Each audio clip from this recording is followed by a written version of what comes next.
ये cloth dry.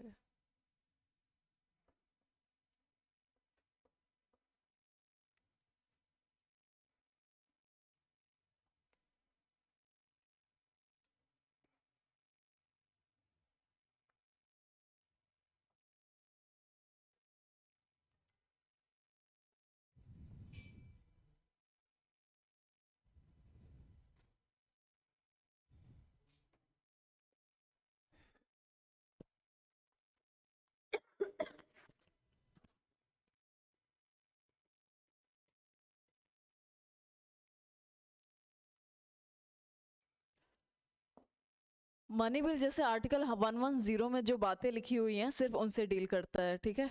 जो financial bill का जो आर्टिकल है वो कहता है फाइनेंशियल बिल 1 का कि जो भी बातें आर्टिकल 110 में लिखी गई हैं वो प्लस एनी अदर लेजिस्लेशन, मतलब फाइनेंशियल बिल का जो दायरा है वो ज़्यादा बड़ा है। फाइनेंशियल बिल में मनी बिल इंक्लूडेड है। थोड़ा सा कुछ भी हल्का समझ में आया है ना? ठीक है, बस आगे और समझ में आ जाएगा।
हाँ, क्लॉज 1 में वो सारी बातें लिखी गई हैं जिन जिन टॉपिक्स में मनी बिल जो लॉ बनाए जाएंगे वो मनी बिल के अंतर्गत आएंगे, ठीक है।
अब बस एक आखिरी है कि ये है जो ये दोनों ऑर्डिनरी बिल कहलाते हैं और ये गवर्नमेंट बिल कहलाते हैं।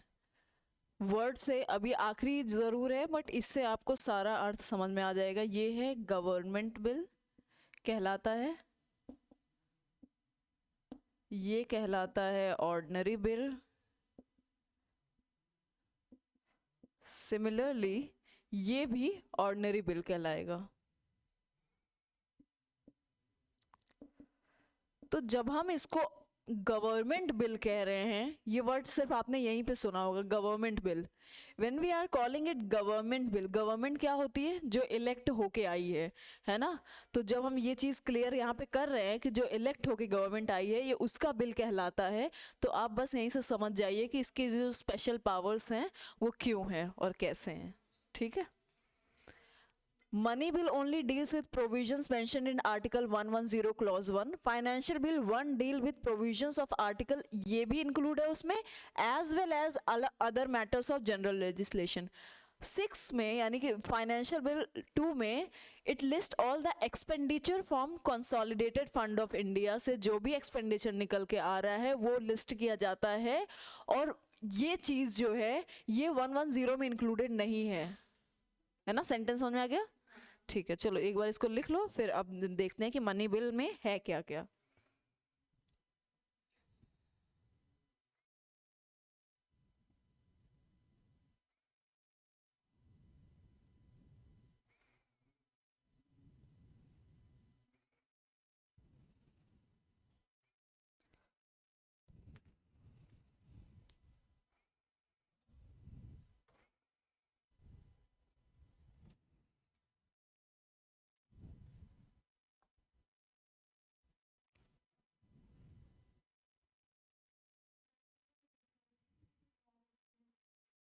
क्या वो अभी देखेंगे मेजोरिटी कितनी रिक्वायर होती है। ये डिफरेंसेस का चार्ट खत्म हो गया। अब हम ये देखेंगे कि आर्टिकल 110 क्लॉज 1 में है क्या।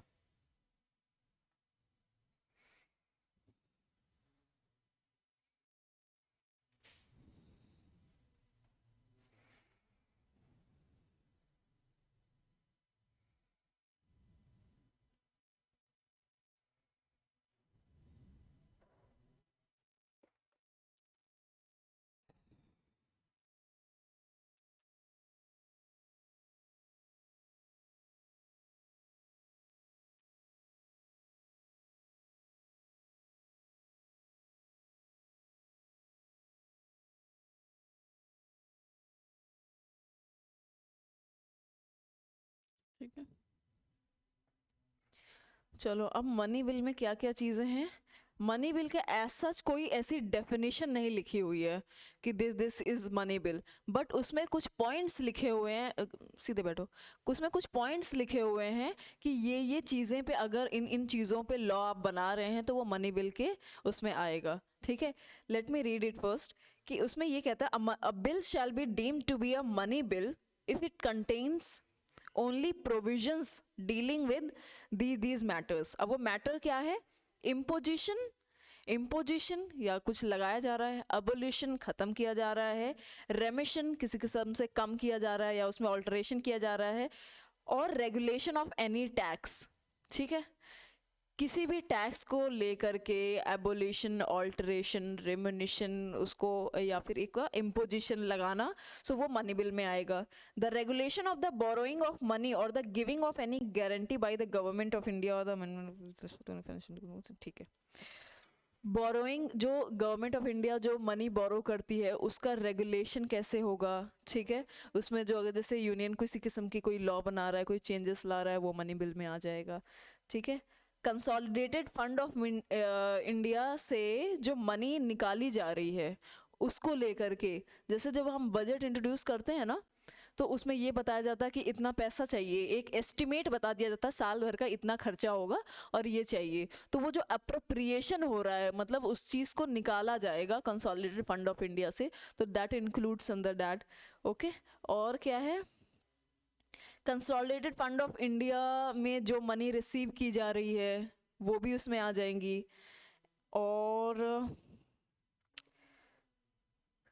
कंसोलिडेटेड फंड ऑफ इंडिया से क्या पैसे चार्ज किए जा रहे हैं, जैसे जो सैलरीज हैं, है ना, हाई कोर्ट जजेस, सुप्रीम कोर्ट जजेस की सैलरीज है या किसी और की भी जो सैलरीज वगैरह है वो चार्ज की जाती हैं। सो बेसिकली ये सारी चीज़ें हैं। सबसे जो पहला पॉइंट है ना वो इम्पॉर्टेंट है, imposition, abolition, alteration, रेमिशन of any taxes. ठीक है, अब इसके बाद एक और चीज़ उन्होंने क्लियर कर दी है कि यहाँ पे इसी लूप होल का फ़ायदा उठाते हैं जब भी किसी को मनी बिल का एक बैक ट्रैक यूज़ करना होता है। वो ये लिखा हुआ है इसमें, any matter incidental to any of the matter specified in sub clause A to F.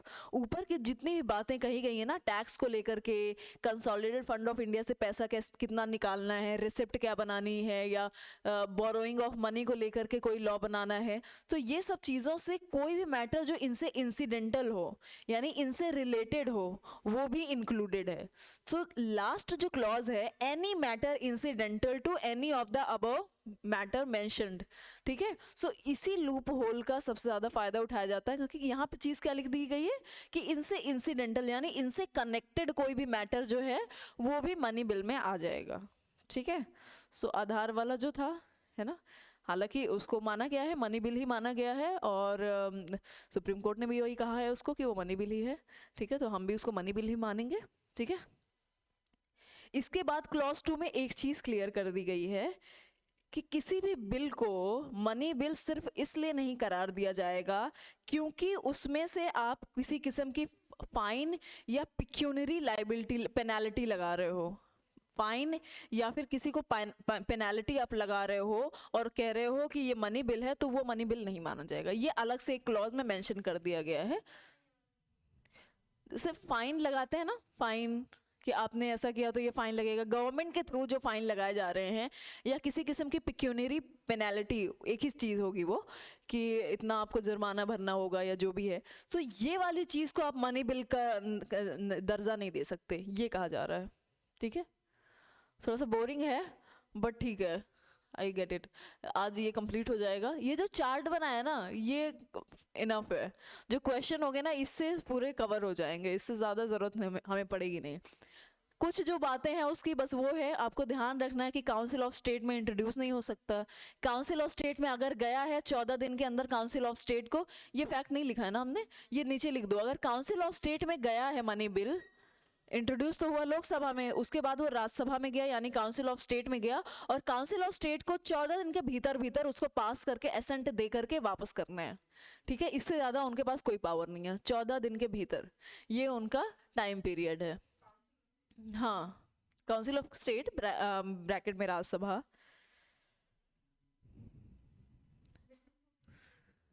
14 days, yes, within 14 days they have to return it with assent, मतलब assent तो देना ही देना है उनको, getting it?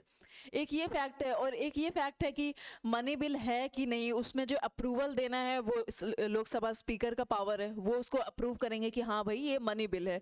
और इसी से आप ये भी समझ सकते हैं कि जो स्पीकर होते हैं वो पार्टी खुद करती है, राइट, ठीक है। तो ठीक है, बस यही चीज़ें हैं इसमें मनी बिल में, ये जो इसका ये डिफरेंशिएशन है ना, बस ये ध्यान रख लेंगे। एक बार 117 भी बता देती हूँ। 117 का जो फाइनेंशियल बिल 1 जिसको कहते हैं, उसमें पहले ही बोल दिया गया है कि अ बिल और अमेंडमेंट मेकिंग प्रोविजन, उसमें कौन कौन से मैटर आएंगे, A to F of article 110 जो भी मैंने पढ़ के सुनाया वो, plus any other matter of general legislation, ठीक है, वो प्लस उसके अलावा कोई और मैटर्स हैं वो फाइनेंशियल बिल में आएंगे। अब इसमें बहुत सारी चीज़ें आ जाती हैं, कुछ भी आ सकता है, इकोनॉमी, एग्रीकल्चर इकोनॉमी को लेकर के, या फिर there are so many things जो इसमें आ जाती हैं, बहुत ही डाइवर्स हो गया ये, ठीक है। सो इसमें ये तो इंक्लूडेड है, इसके साथ ये और भी मैटर्स जो हैं वो भी इसमें आ जाते हैं, ओके। क्योंकि इसमें चीजें और भी ऐड की गई है ना, this plus other matters of general legislation, this is included, ठीक है। अगर हम वेन डायग्राम देखेंगे तो उसमें मनी बिल इतना सा आएगा, ठीक है, उसके अलावा फाइनेंशियल बिल और बड़ा है, मतलब फाइनेंशियल बिल के अंदर मनी बिल तो है ही, बट उसके अलावा और भी मैटर्स दे दिए गए हैं आपको कानून बनाने के लिए। बट इसमें हाँ वो सारी चीज़ें लिखवा दी ना, प्रेसिडेंट का इसमें इंट्रोडक्शन इसमें भी चाहिएगा, प्रेसिडेंट रिकमेंडेशन करते हैं इसमें।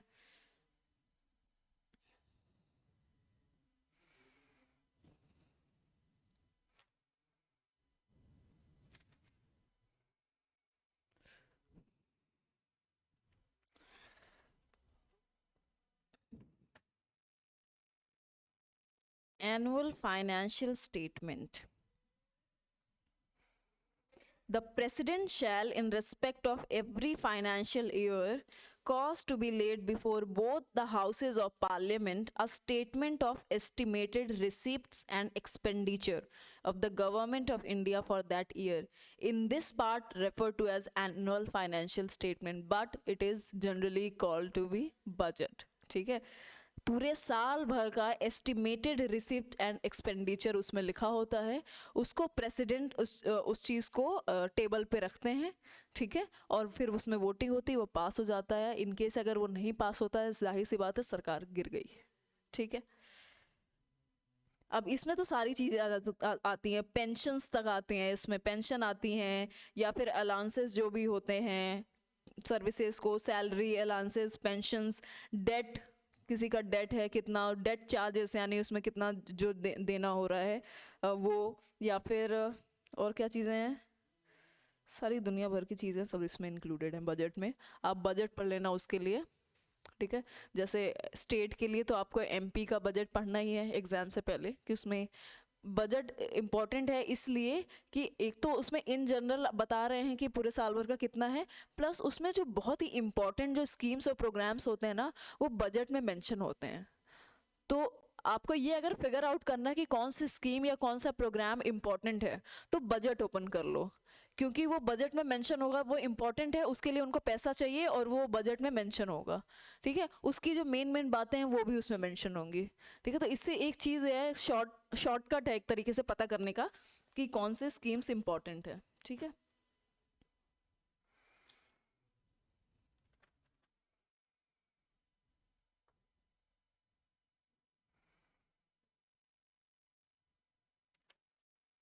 अच्छा, एक और चीज़ है, जो भी एक्सपेंडिचर एक होता है charged on consolidated fund of India, है ना, ठीक है। तो जो चीज़ें चार्ज होती हैं यूजुअली ये सैलरीज होती हैं, तो इसके लिए वोटिंग की ज़रूरत नहीं होती है ना, ये हाँ हाँ हाँ, इसको अभी भी देखते हैं। बस एक चीज़ और इसमें कुछ ही आर्टिकल्स हैं, बस वो देख लेते हो, फिर उसके बाद अपन कंटिजेंसी में चलते हैं, कुछ मिस ना हो जाए।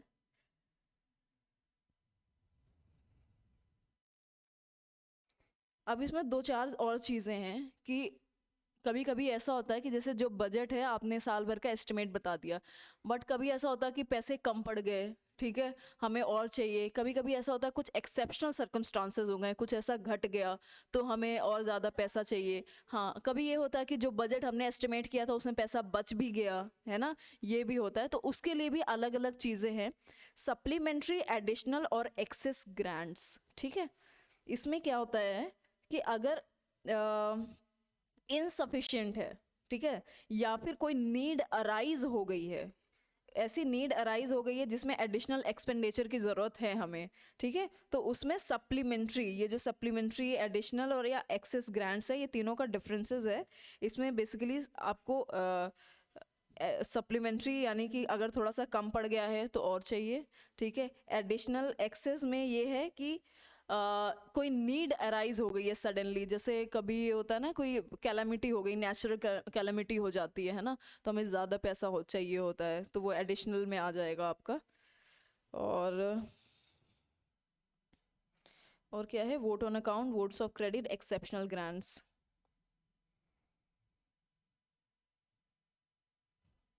To make any grant in advance in respect of the estimated. अच्छा, पहले ये होता था ना, आपको याद होगा कि फाइनेंशियल ईयर अब थोड़ा शॉर्ट हो गया, फरवरी से शुरू हो जाता ना, पहले वो 2 महीने लेट से होता था। यस, तो उसमें ये होता था कि ये जो 2 महीने लेट से, पता क्यों होता था, क्योंकि ये हमारा मैच करता था उनके ब्रिटिशर्स के उससे शेड्यूल से, ठीक है। तो इसके बाद जब ये गवर्नमेंट आई, इन्होंने उस चीज़ को चेंज कर दिया। अब जब ये चीज़ लेट होती थी ना, जैसे 2 महीने लेट होता था, हमारा पैसा जो है इतना होता था, पर 2 महीने हमारा फाइनेंशियल ईयर लेट शुरू होता था, तो उस 2 महीने के लिए हमें ग्रांट्स पहले से निकालने होते कि ये 2 महीने का ग्रांट दे दो, इसके बाद जो नया ईयर होगा वो शुरू होगा। समझ में आ रहा है फर्क, है ना, ये चीज़ पहले होती थी, अब इस चीज़, अब ये ऐसा नहीं होता।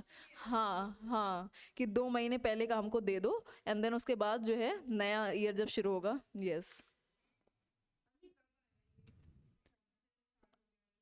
ये 3 साल 2017 में आया है क्या, ये गूगल में चेक करो, मुझे ईयर ध्यान नहीं है, बट हाँ अभी 2-3 साल पहले ही शुरू हुआ है ये।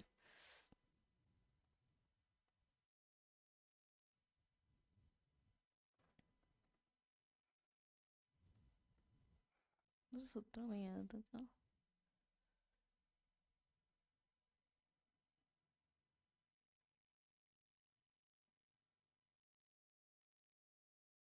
नहीं, ये इसमें 2022 दिखा रहा है।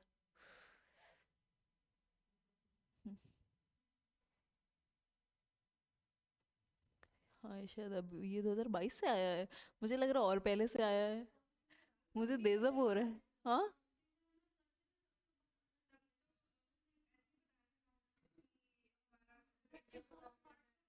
हाँ, तो फिर ये लास्ट ईयर से ही शुरू हुआ होगा।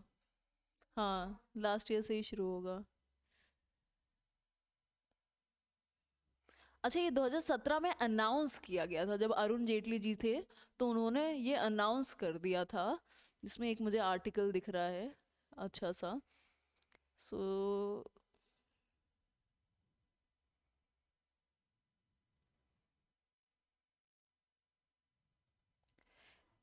अकॉर्डिंग टू आर्टिकल 110 जो भी मैं पढ़ रही थी, एनुअल फाइनेंशियल स्टेटमेंट, ठीक है, the union budget of India, it is presented on the first day of February so that government can prepare for its implementation before the new financial year that starts in April. ठीक है, it is a statement of the estimated receipt and expenditure of the centre. ठीक है, अब जी ये चीज़, ये date इसकी जो change हुई है, in 2017 the then finance minister Arun Jaitley had announced that the union budget और the annual financial statement will not be tabled on the last day of February. He said that it will be presented on 1st February. और उसी के साथ एक और change आया था कि रेलवे का सेपरेट बजट जो था, पहले रेलवे का सेपरेट बजट आता था, अब वो चीज़ खत्म कर दी गई है। 2022 में पेपरलेस बजट आया था। याद है, टैब लेके आई थी निर्मला सीतारमण, टैब लेके आई थी, उन्होंने अनाउंस किया था। लास्ट ईयर किसी ने न्यूज़ ही नहीं देखा क्या? ओके, चलो, कंसोलिडेटेड फंड और कंटिजेंसी।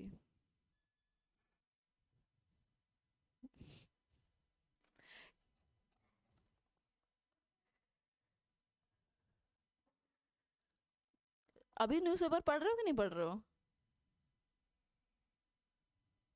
शांति छा गई है, बिल्कुल बिल्कुल शांत हो गया सब। हाँ, क्या? हम्म।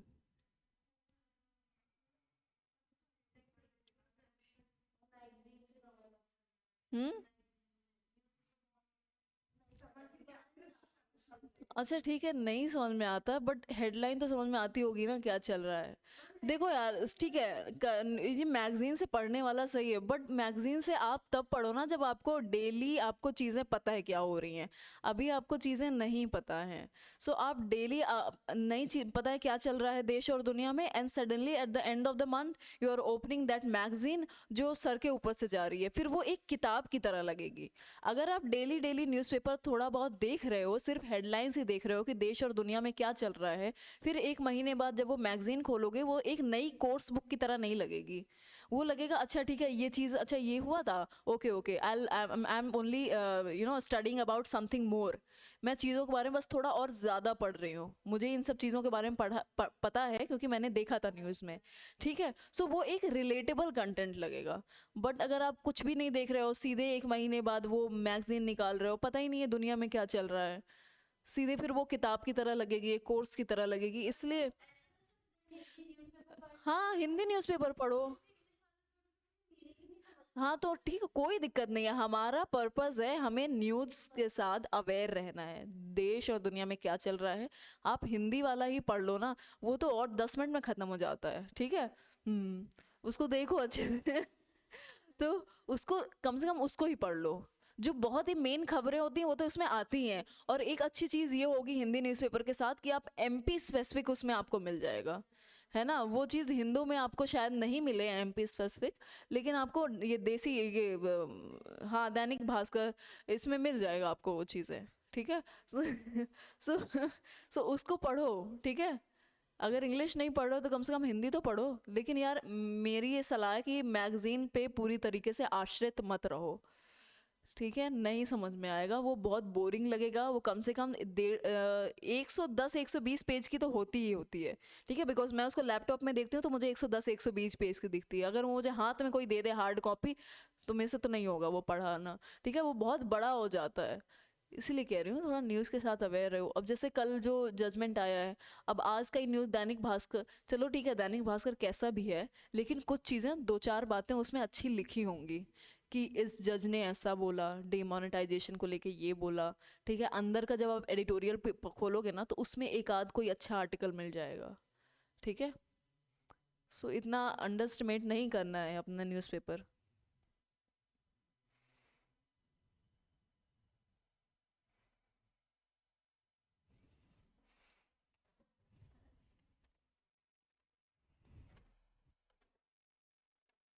To sixty six and 267 Consolidated Funds and Public Accounts of India and of the State. This is 266 and 267 is Contingency Fund of India. ठीक है। तो इसमें बहुत सारी चीज़ें आपके लिए क्या बताना है इसमें।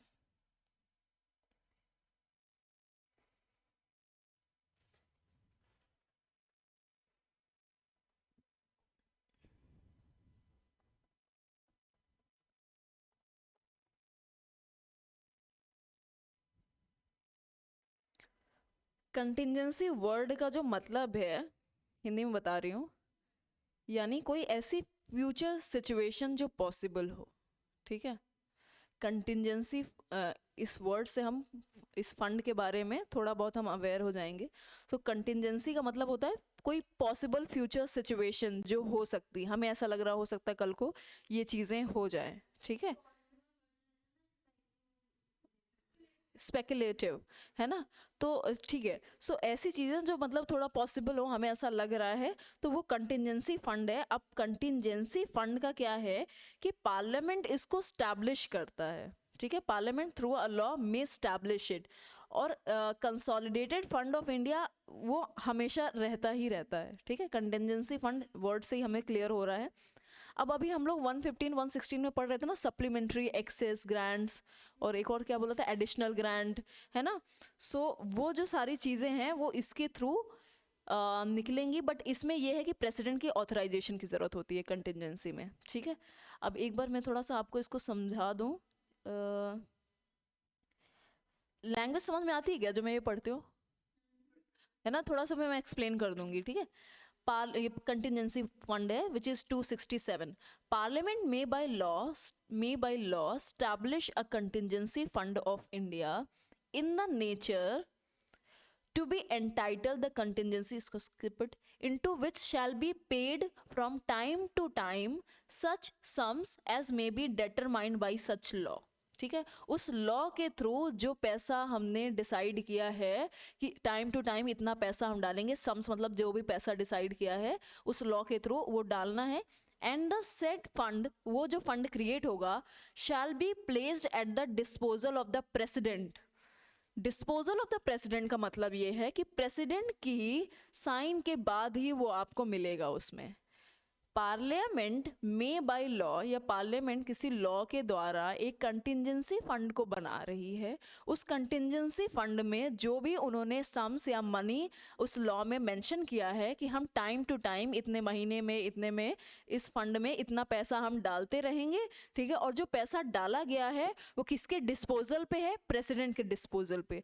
डिस्पोजल का मतलब क्या है, प्रेसिडेंट की हमें साइन चाहिए, अप्रूवल चाहिए उससे पैसा निकालने के लिए, ठीक है। आधी बात तो ये। अब इसके आगे shall be placed at the disposal of the president to enable advances to be made by him out of such fund for the purpose of meeting unforeseen expenditure, ठीक है। पर्पस क्या है, अनफोर्सीन एक्सपेंडिचर। सडनली कोई expenditure आ गया है, हमारे पास खर्चा आ गया है, हमारे पास नहीं है पैसा, तो हम कंटिजेंसी फंड से निकाल सकते हैं, किससे, प्रेसिडेंट की अप्रूवल से, okay. Unforeseen expenditure pending authorization of such expenditure by parliament by law under 115 116। 115 में वही हम जो बात कर रहे थे, supplementary excess additional grants, in some way yes। हाँ बिल्कुल आता है।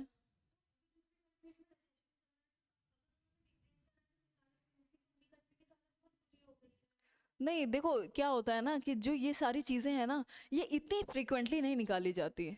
इकोनॉमी क्या है, कभी भी स्मूथ तो चलती नहीं है, ठीक है, थोड़ा बहुत ऊपर नीचे चलता है। तो इसका मतलब ये नहीं कि थोड़ा सा भी नीचे चला तो तुरंत अपने वॉल्ट से पैसा निकाला और फेंक दिया। तो उससे इन्फ्लेशन भी हो सकता है और भी चीज़ें होंगी, है ना। हाँ, तो देखो उनका जो क्राइसिस था वो बहुत ही बुरी स्थिति का था, ठीक है। उनका क्राइसिस ऐसा था, आप ये समझ लीजिए कि उनकी कंटिजेंसी में भी नहीं बचा होगा, ठीक है। उनका तो इतना बुरा क्राइसिस था, तो that is a different thing, ठीक है। अब जो हमारी कंट्री की इकोनॉमी है वो अगर देखा जाए तो बहुत मजबूत है, ठीक है। एक तो ये है कि हम आज तक ऐसी ज़रूरत नहीं पड़ी है कि सैलरी काटनी पड़ रही हो या किसी की, है ना, कुछ ऐसा करना पड़ रहा हो, ये सब ज़रूरत नहीं पड़ी। भगवान की दया से सब कुछ सही चल रहा है। सिर्फ शुरुआत में 60s में था जब हमारे यहाँ अन्न नहीं हो रहा था, ठीक है। तो तब वो जो सिचुएशन थी दैट वाज डिफरेंट। फिर उसके बाद हाइब्रिड सीड्स आ गए, अब हमारे पास खाने पीने की भी कोई कमी नहीं है। तो इन अ वे जो हमारी इकोनॉमी है ना वो बहुत ही आप कह सकते हैं इलास्टिक है ना, चीज़ों के साथ बहुत जल्दी वो हाँ इतना। अब 2008 का फाइनेंशियल क्राइसिस आया था, इस देश में वो प्रभाव नहीं पड़ा जो वेस्ट में पड़ा था, ठीक है। सो ये वाली चीज़ें हैं, तो हमारे देश में ऐसा नहीं होगा, आप चिंता नहीं करिए। बाकी जो आप जिसका एग्जांपल बता रहे हो वहाँ की हालत बहुत बुरी थी। वहाँ का ये था, अब वो डिफरेंट चीज़ है, वो आप समझ रहे हो ना, वो एसोसिएशन की वजह से हुआ था, चाइना के साथ जो एसोसिएशन हुआ था, ठीक है। अब उस एसोसिएशन में ये हुआ और फिर उसके बाद पॉलिटिकल टर्मोइल भी आ गया, सरकार कोई नहीं टिक पा रही है, ठीक है। वो पोर्ट था उनका, हमबन टोटा करके जो पोर्ट था उनका, वो उन्होंने लीज पे दे दिया था 100 साल के लिए, ठीक है। सो उनकी बहुत सारी हॉलिस्टिकली चीज़ें बहुत ख़राब हो गई थी, ठीक है। और ये छोटे छोटे देशों में ये हो जाती हैं, लैटिन अमेरिका भी के कुछ देशों में हो जाती है ना। तो that is different thing. But in general जो बड़ी इकोनॉमीज़ हैं, जैसे हमारी कंट्री बड़ी इकोनॉमी में आएगी, 5th लार्जेस्ट इकोनॉमी में आ गई है, ठीक है। तो एक बड़ी इकोनॉमी में आएगी और यहाँ की जो चीज़ें हैं, यहाँ का जो एक्सपोर्ट है या इम्पोर्ट है, जो भी ट्रेड है दूसरी कंट्रीज से है, वो बहुत ही इकोनॉमिक मतलब प्रोफेशनल लेवल पे चलता है, ठीक है। सो अभी यहाँ पे ऐसे कोई दिक्कत नहीं आएगी। हाँ, क्या बात कर रहे थे हम, हाँ 115 116, 115 में सप्लीमेंट्री एडिशनल और एक्सेस ग्रांट्स हैं, और 116 था votes on account, votes of credit, exceptional grants. तो ये सारी जो चीज़ें हैं कंटिजेंसी फंड ऑफ इंडिया से ली जाएंगी। स्टेट भी बना सकता है कंटिजेंसी फंड ऑफ स्टेट, ठीक है, ये भी इसी में प्रोविजन है, स्टेट चाहे तो अपना बना सकता है। और क्या है, अब consolidated fund of India, consolidated fund of India, अब आप इसमें ऐसे समझ लो कि जितना भी टैक्स का प्रोसीड है, ठीक है, सब उसमें जाता है, पहले सब उसमें जा रहा है, ठीक है। जितने भी टैक्स के प्रोसीड्स हैं सब उसमें जा रहे हैं, रेवेन्यू जितना भी रिसीव कर रही है सरकार वो उसमें जा रही है, ठीक है। जितने भी लोन्स हैं, लोन्स जो सरकार लेती है वो भी वहीं से आते हैं। loans or ways on means of advance and all monies received by the government in repayment of loans shall form one consolidated fund to be entitled। मतलब जितना भी काम चल रहा, जो यूजुअल जो काम चल रहा है ना, कंटिजेंसी क्या है, अनयूजुअल सर्कमस्टांसेस वाली, ठीक है। कंसोलिडेटेड फंड ऑफ इंडिया, जितना भी हम यहाँ पे जो रेस्टोरेंट्स का टैक्स है, ठीक है, रोडवेज का टैक्स है, किसी भी किस्म का टैक्स है, वो सब वहाँ जा रहा है सीधे, ठीक है। सरकार जो इनकम टैक्स हमसे लेती है वो भी उधर जा रहा है सीधे। जो भी लोन रेस किए जाते हैं या फिर हमने किसी को लोन दिया और उसने जो हमें पेमेंट की है, सब consolidated fund of India form कर रहा है, ठीक है। सो एक फंड है हमारा जो रेगुलर, जो हमारा आप इसको कह सकते हैं एक रेगुलर पर्स है ये हमारा, ठीक है। सो ये रेगुलर पर्स है, जो भी पैसा निकालना है, जो भी पैसा जाना है रेगुलर डेज में वो उसी में जाता है, ठीक है। Contingency is a different kind of locker.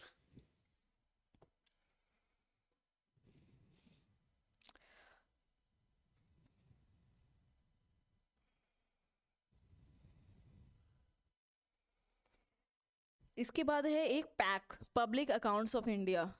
अब ऊपर जो चीज़ें मेंशन कर दी गई हैं, जैसे रेवेन्यू हो गया, टैक्सेस हो गए, लोन्स रेज्ड हो गए, या फिर लोन्स जो जिनका पेमेंट हम रिसीव कर रहे हैं वो हो गए, है ना, ये सारे कंसोलिडेटेड फंड ऑफ इंडिया बना रहे हैं। इसके बाद क्लॉज 2 में लिखा है all other monies, all other public money received by or on behalf of the government of India or government of state shall be credited to the PAC, public account of India, ठीक है। हाँ, public account of India. अब ये जो CAG है ना, ये हाँ, इसमें आप देखोगे ना कि ये पब्लिक अकाउंट ऑफ इंडिया जो है, ये भी एक तरीके से कहते हैं ना, बुलवार्क्स जो हम कल बात कर रहे थे, बुलवार्क्स ऑफ डेमोक्रेसी, ये उसमें आता है पब्लिक अकाउंट ऑफ इंडिया। ठीक है, कि हाँ, ये चेक भी करते हैं कितना पैसा कहाँ किससे जा रहा है। ओके, एक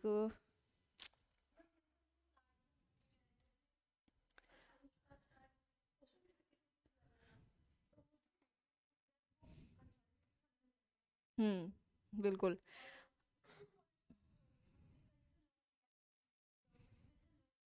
तो वो भी उसमें जाएगा, सब सब उसमें जाएगा।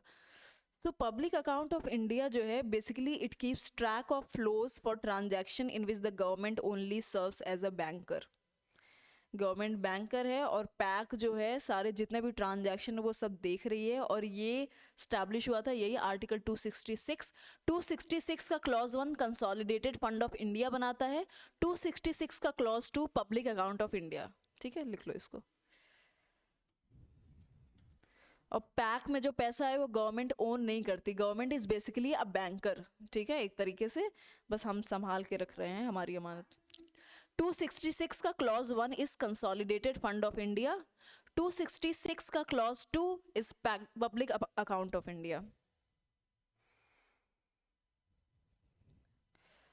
अब पैक में कौन, अब जैसे आपका पब्लिक ये जो पीपीएफ होता है ना, प्रोविडेंट फंड्स, या फिर सेविंग स्कीम्स होती हैं छोटी मोटी, इन सब से जो पैसा जाता है सब पैक में जाता है। ठीक है, small saving deposit, provident fund deposit, ठीक है, डिपॉजिट, एडवांसेस, रेमिटेंसेस, ये सब उसी में जाते हैं।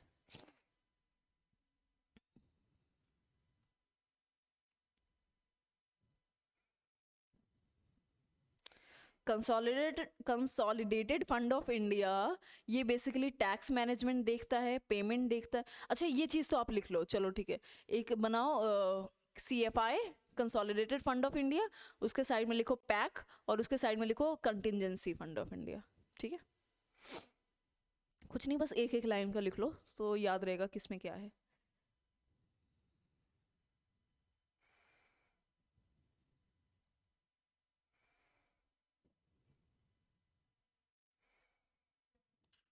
पैक, अच्छा पहले क्या लिखा है, CFI, पैक सी, चलो ठीक है, CFI। इट रिलेट्स टू, हाँ, consolidated fund of India, this relate to the tax management, payment, tax management comma payment and associated implementation in the growth and development of the country। क्या, associated implementation, payment and associated implementation in the growth and development of the country।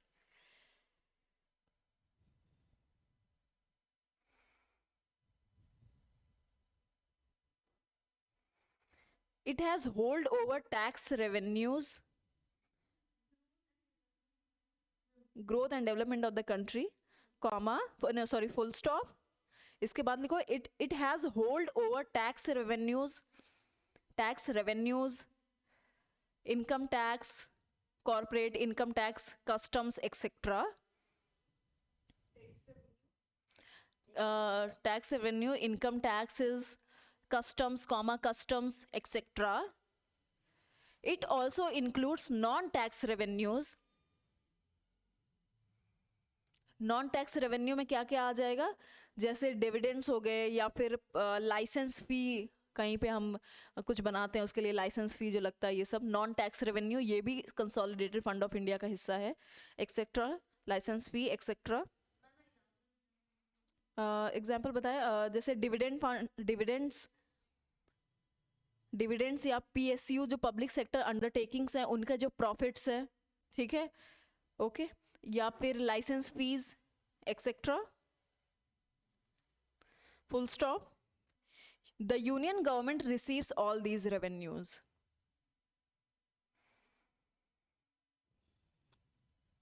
बस एक और चीज, full stop, any internal and external loans .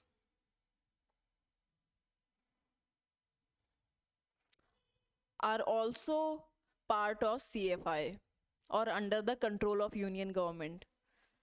अब जैसे कोई state है, कोई किसी स्टेट को, फॉर एग्जाम्पल मध्य प्रदेश को किसी विदेशी संस्था से या विदेश से लोन लेना है तो नहीं ले सकती डायरेक्टली, ठीक है ना, समझ में आ रहा है ना जो अभी मैंने चीज बताई. एनी इंटरनल और external loans are essential part of consolidated fund of India under the control of union government. Full sentence ये है, under the control of union government. इससे आपको ध्यान रहेगा कि स्टेट गवर्नमेंट, कोई भी स्टेट जो है अपने ही बेसिस पे अपनी मनमर्जी से किसी विदेशी संस्था, विदेश से लोन नहीं ले सकती, ठीक है. क्या? हाँ हाँ.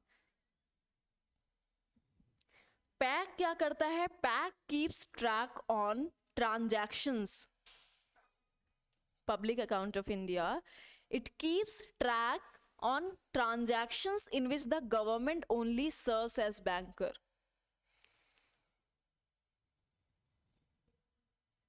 Track on transaction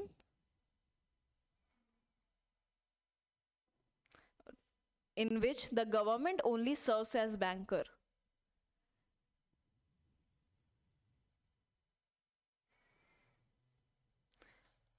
full stop करके लिख लो, government does not own this money.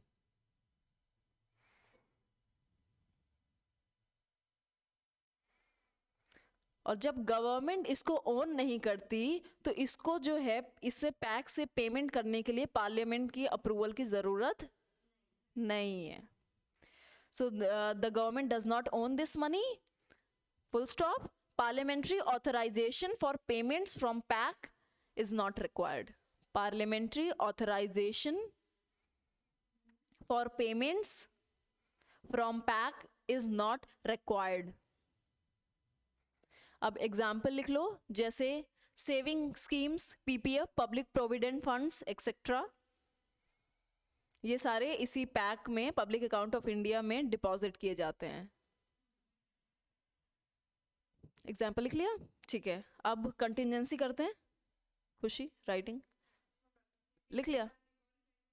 PPF और small saving schemes, small saving deposit schemes, ये सारी चीजें बहुत सारी होती हैं सेविंग के लिए. I tell you later example. अभी कंटिजेंसी एक बार लिख लो जरा. कंटिजेंसी का आर्टिकल है 267 clause 1.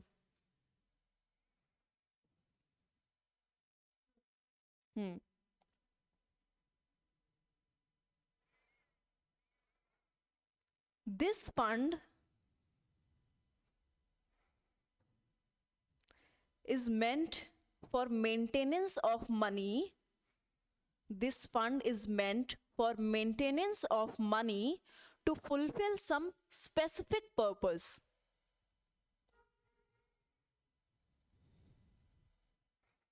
Maintenance of money to fulfill some specific purpose. The control over these funds is under the finance secretary. The control over these funds is under the finance secretary of Department of Economic Affairs. क्या?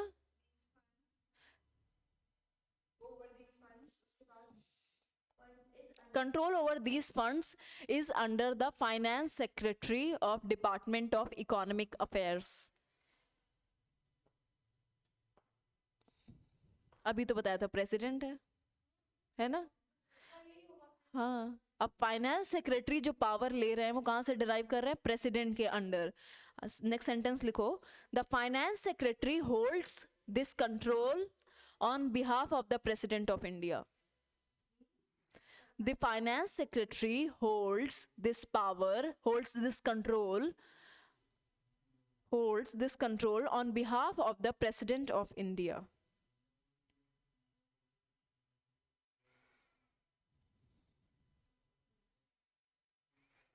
That's it. अब basically last line बस ये लिख लो, CFI यानी contingency fund of India relates to the expenditure needed The contingency fund of India, the contingency fund of India relates to the expenditure needed in case of emergency and specific disasters.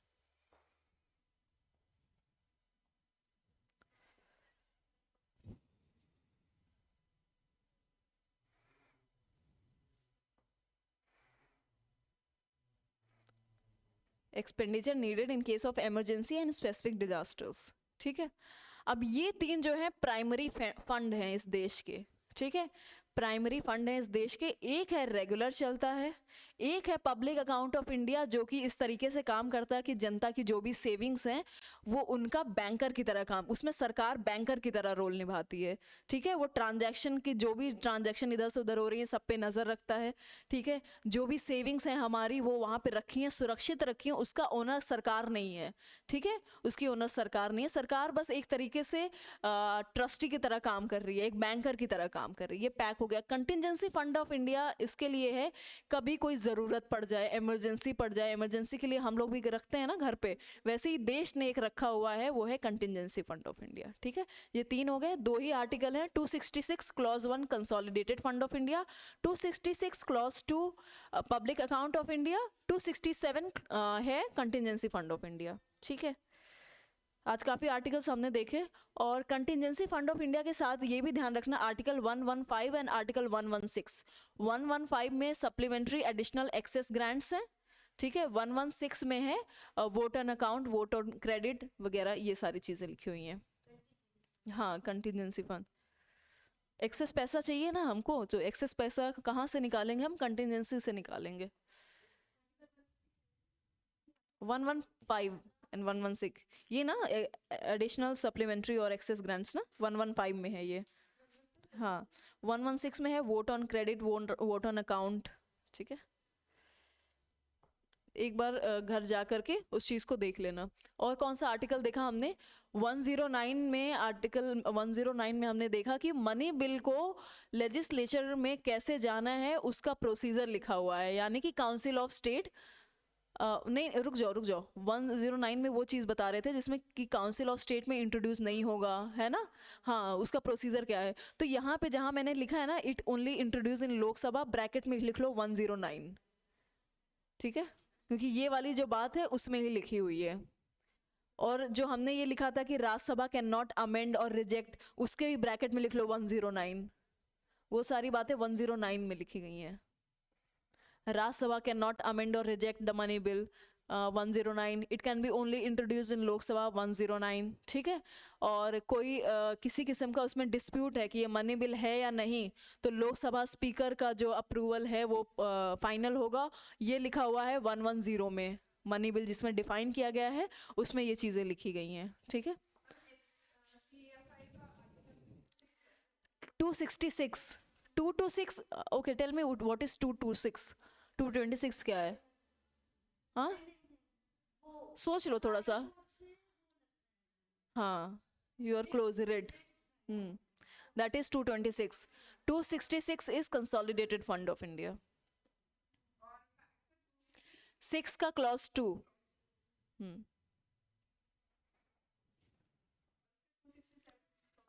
Contingency fund of India, उसमें clause मत याद, देखो वो मैंने 266 का clause इसलिए बताया क्योंकि 1 कुछ और बता रहा है, 2 कुछ और बता रहा है। ठीक है,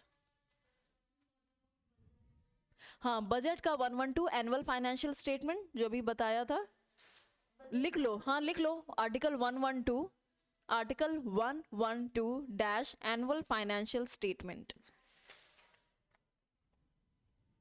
इसमें 2 लाइन बस लिख लो।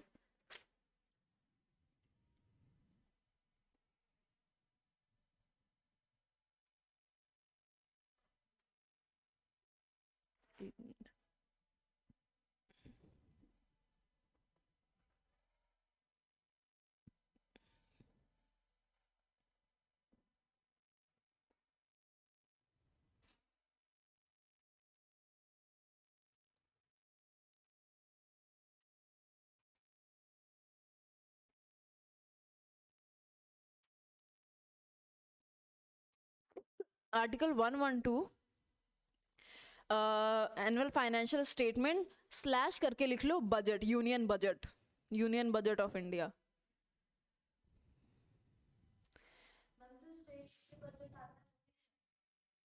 नहीं नहीं, स्टेट वाला तो अलग है, ये तो यूनियन बजट की बात कर रहा है, इसीलिए लिखना। हाँ नहीं, उसका आर्टिकल भी अलग है।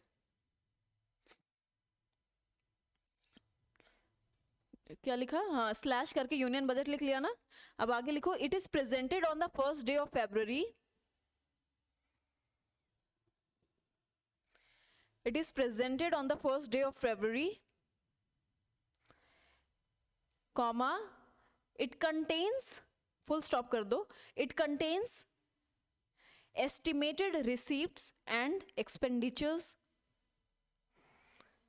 it contains estimated receipts and expenditure of the center government, of the center, just center, of the center for that particular year.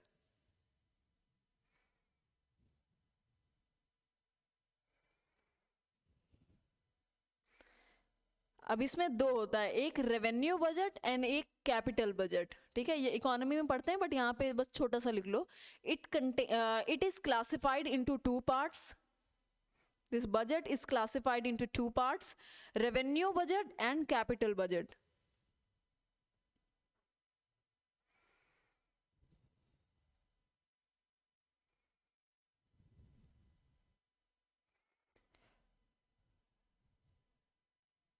अब नीचे रेवेन्यू बजट में ऐसे अंडरलाइन करो, रेवेन्यू बजट लिखो, रेवेन्यू बजट, और उसको एक्सप्लेन करना है आगे नीचे रेवेन्यू बजट क्या है।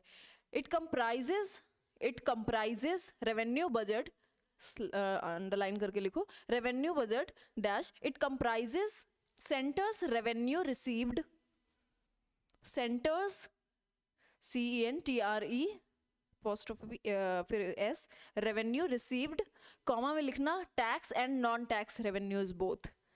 टैक्स एंड नॉन टैक्स अभी हमने डिस्कस किया था ना, टैक्स क्या होता है, नॉन टैक्स क्या होता है, ठीक है, जो प्रॉफिट्स वगैरह जो भी आ रहे हैं वो सब नॉन टैक्स, और टैक्स में जो हम टैक्स दे रहे हैं, ठीक है। And the expenditure, revenue received, comma में non tax and tax revenue, comma बोल रही हूँ, ब्रैकेट में, bracket close, and the expenditure. The non tax, एक बार नॉन टैक्स लिख लो क्या है, you will remember, the non tax receipts comprise interest, जो भी ब्याज आ रहा है, and dividends on government's investments. The non tax revenue comprise interest and dividends on government investment, government जहाँ जहाँ इन्वेस्ट करती है उसमें जो भी इंटरेस्ट या डिविडेंड आ रहा है वो नॉन टैक्स रेवेन्यू में आ रहा है, ठीक है। Fee and other received for services rendered by the centre, ठीक है। टैक्स रेवेन्यू, जो भी टैक्सेस या फिर ड्यूटीज जो लगाई जाती हैं वो जो रिसीव हो रही है वो टैक्स रेवेन्यू। कैपिटल बजट नीचे लिखो, capital budget underline dash, it account for capital payment and received by the government. Capital payment से क्या समझते हो, कैपिटल क्या होता है, हम इन जनरल भी बोलते हैं ना ये कैपिटल इन्वेस्टमेंट है, तो उससे क्या समझते हैं हम। रेवेन्यू से क्या समझते हो, रेवेन्यू और कैपिटल का बेसिक सा डिफरेंस, एकदम जमीनी स्तर का डिफरेंस अगर समझ में आ रहा हो तो वो, हाँ करेक्ट। और कैपिटल क्या है, यस करेक्ट। अब जो रेवेन्यू है हम रिसीव कर रहे हैं, जहां भी है रेवेन्यू आ रहा है वो जनरेट करके दे रहा है हमको। कैपिटल क्या है, बड़ी बड़ी इन्वेस्टमेंट्स हम जो करते हैं, है ना, रेलवे में इन्वेस्ट कर दिया, ठीक है, नई रेल निकाल दी, अब हाँ हमने नई रेल लॉन्च कर दी, ठीक है। अब रेल जो हमने नई निकाली है उसमें हमारा कैपिटल लगा, ठीक है, फिर जब जो यात्री उसमें ट्रैवल करेंगे फी भरेंगे सो वो रेवेन्यू में आ जाएगा, ठीक है। अब capital budget account for capital payment and receives bye the government, it includes loans, capital payment and receipts bye the government, full stop. It include loans from RBI or from the public. Capital receipt include loans, capital receipts, अच्छा यहाँ पे sorry यहाँ पे लिख लो, it की जगह capital receipt लिख दो नीचे ब्रैकेट में करके, it is capital receipt. Capital receipts are loans from the RBI or from the public, or from the public, comma, while capital payment includes, comma, while capital payment includes expenses sustained towards healthcare facilities, development and maintenance of equipment and okay, while capital payment includes expenses sustained, while capital payment includes expenses sustained towards healthcare facilities, comma, development and maintenance of equipment, development and maintenance of equipment and educational facilities.